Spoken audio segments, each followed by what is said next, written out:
नांदेडमधून यावेळची एक मोठी आणि खळबळजनक बातमी समोर आली आहे। उमरी तालुक्यातील कुदळा येथील खत भेसळ प्रकरणात देशोन्नतीच्या बातमीचा मोठा दणका बसलाय।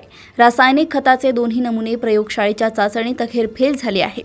छत्रपती संभाजीनगर येथील शासकीय प्रयोगशाळेच्या रिपोर्टनुसार सांगलीच्या तासगाव येथील यशवंत ग्रुपच्या या खताचा साठा पूर्णपणे बोगस असल्याचं सिद्ध झालं असून रासायनिक चाचणीत खतामधील झिंक गायब असल्याचं समोर आलंय।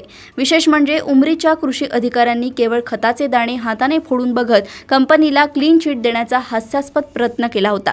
मात्र देशोन्नतीचे उपसंपादक पवन जगदंबार यांच्या सततच्या पाठपुराव्यामुळे कृषी अधिकाऱ्यांचा हा जावई शोध फसला असून त्यांचे पितळ उघडे पडले आहे। आता या भ्रष्ट कृषी अधिकाऱ्यांवर आणि बोगस कंपनीवर फौजदारी गुन्हे दाखल करण्याची मागणी शेतकऱ्यांकडून होत आहे।